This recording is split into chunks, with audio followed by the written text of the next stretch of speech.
Je suis Afikre de Théo et je présente l'émission Préférence locale.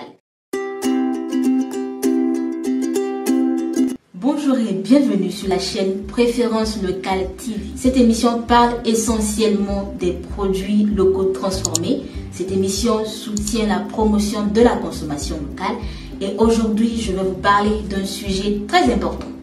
Vous savez, le Togo est l'un des pays qui exporte le plus de soja vers l'Occident. Et nous exportons même du soja de très bonne qualité et du soja bio. Mais est-ce que vous vous rendez compte que depuis bientôt 30 ans que nous fabriquons du lait de soja au Togo, nous sommes toujours incapables de produire du lait de soja qui peut être conservé sur une longue période?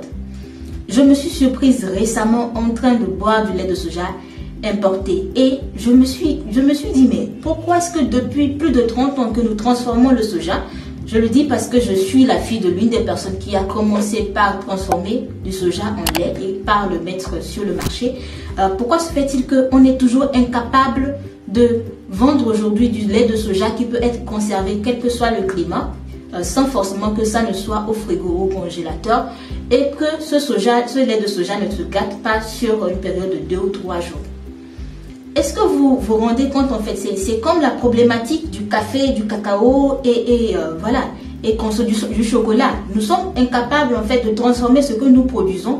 Or que si nous arrivons à le transformer, nous pourrons ajouter de la valeur. Est-ce que, je vous explique, la brique de lait de soja que j'ai acheté était à plus de 2000 francs. Et là, je me rends compte qu'on nous prend le kilo de soja à quelque chose de 200 francs, qu'on l'exporte, qu'on le transforme et qu'on nous le rapporte parce que nous sommes incapables de fabriquer de lait de soja qui peut être conservé sur une longue période. Je n'ai pas les techniques pour le faire, mais chers entrepreneurs du secteur de l'agroalimentaire, voici un produit sur lequel vous pouvez réfléchir, un produit autour duquel vous pouvez réfléchir et un produit qui, je suis sûre, va enchanter plusieurs personnes parce que nous ne sommes pas tous tolérants au lactose. Il y en a qui ne peuvent pas consommer du lait animal, donc nous sommes obligés de nous tourner vers du lait végétal. Mais si nous ne pouvons pas avoir ce lait végétal en quantité et disponible, vous voyez qu'il y a un problème, il y a un besoin. Donc, à vous de trouver la solution. Merci d'avoir suivi la vidéo. J'espère que très bientôt, je pourrai présenter du lait de soja, mais du Togo pasteurisé et de très bonne qualité. Portez-vous bien.